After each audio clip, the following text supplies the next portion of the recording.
Hey, what's up, fellas? It's Saturday. I believe it's the 25th. Beautiful blue sky. It's actually it's not too bad. It's about 60, 65 degrees. Nice light breeze, maybe 10 miles an hour. My mother-in-law, my suegra in Spanish, she got sick. So my wife is on her way to try and help take care of her in Juarez, Mexico. I'm just doing my last little security checks because I don't know. I can't tell you. And I'm not bragging or anything like that. I'm just saying that sometimes it's nice just to have, I don't have to. She did everything before she left too. Everything. Did all the laundry, cleaned the house. There's the Franklin Mountains backyard. That's cilantro. That's the sunflower seed. Every time I get part of the pool done, the wind comes and knocks it down. There's a rosemary bush. It's just one of the things. I don't have any family. My sons and I, we're kind of what they call estranged. We got a featherweight fight coming up, 146 pounds, 3-inch Brazil versus United States, Peterson versus Lucas Alexander. I'm not going to turn the sound on because YouTube Nazis get a little crazy with it. So there's the fights that are going on, and I'll make no mention of it in the section. But I wanted to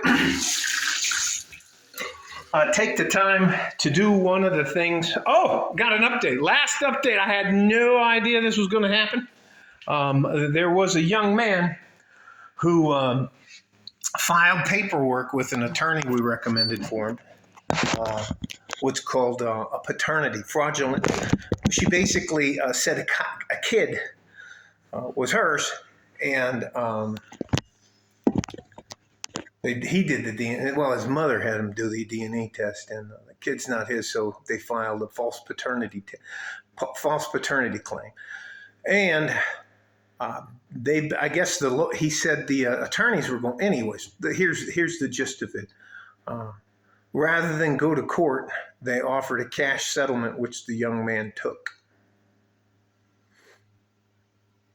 And evidently, his mother is very happy. He's very happy, and he's rid of her. He still maintains.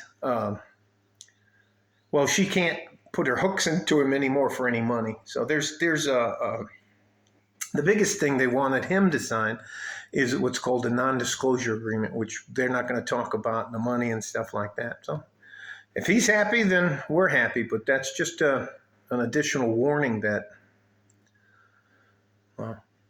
that shit happens. Women, about 30% of the men who have kids with women, they're not the father. And about 30% of the guys don't know that. So on with some good news. Michael asked me if I would redo this video, and it's one of the things that I think is difficult when you're in your dreamer phase, the first phase of your life up to age 23, is how do you decide on a career?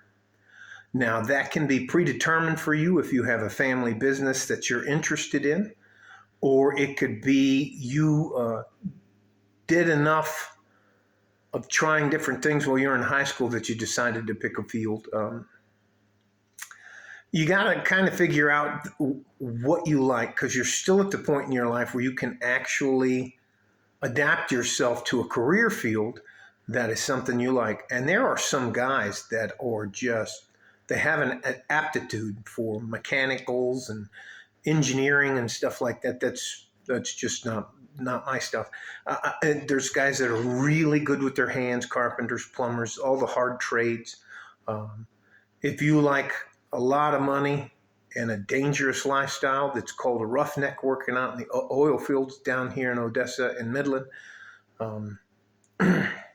I think one of the things you can do as a man, if you don't have a significant other in your life, is to be able to relocate. A guy who's willing to move and is not so deeply vested in his city or town or whatever that is, you can make a lot of good money for you early in life. So being willing to move. And the base skill set, you have to understand what an implied task is. If you don't understand that, I'll break it down real quick. Your boss comes up and says, hey, whoever, Joe Smith, you have to be at work tomorrow. I need you here by 8 o'clock tomorrow. Now, let's say you're working as an HVAC guy. Those guys need the truck prepared. So anyways, the implied task is you have to get all of your shit done before you're there ready to go at 8 o'clock. Not you just driving into the parking lot like your hair's on fire, jumping out of the car, doing a combat roll, and then saying, okay, I made it. That's not how things work. One of the things I think you can do to help yourself out is lay your clothes out for work the day before. And it's one of the things I learned in the military. The other thing is you just rearward plan. I need to be here by 8 o'clock. So I'm going to make sure my car is working. I don't have to stop and get fuel. I'm not going to need breakfast or this or that, pack my lunch the day before, do all that kind of stuff. And if you're supposed to be there at 8 o'clock, that means the truck has to be prepared. You have to do the preventive maintenance checks and services, check the oil, make sure the tires are there, make sure you have the right equipment on there. Do you have the right list of what do they call that shit? Write the list of equipment and supplies you're going to need for the job.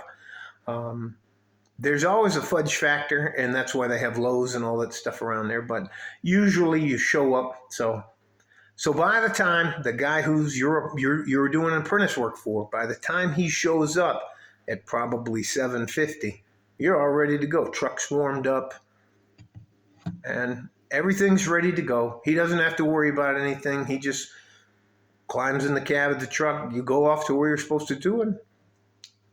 That will make you very successful in pretty much any endeavor you do that has to do with a working man's life. Being dressed properly, ready to go, not showing up in like tennis shoes when you're supposed to have work boots on. If you're supposed to have a pair of gloves, if you're going to like work around concrete and stuff like that, you're going to need a high filtration mask. Yeah.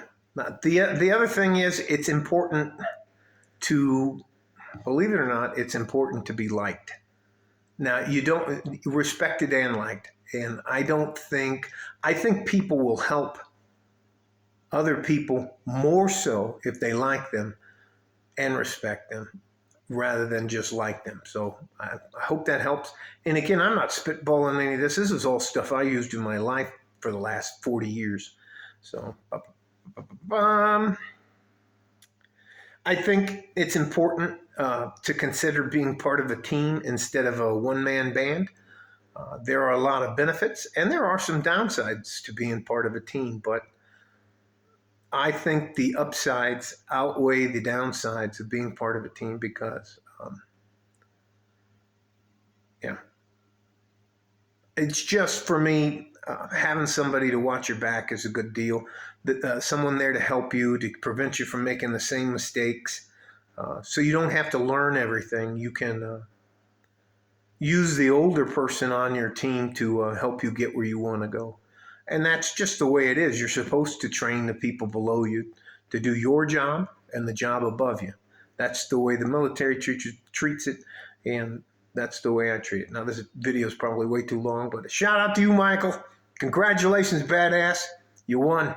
And I hope you got everything you deserve. You guys stay safe and healthy. Take care of each other if you can, and if you can't, the fight just started. It's a good fight. They're banging. Oh, okay. Like a fart in a G-string from West Texas, El Paso. I'm out of here. Whoa, what? Oh, the old man's got some moves. Take that with you. No, take that with you. Okay, bye-bye.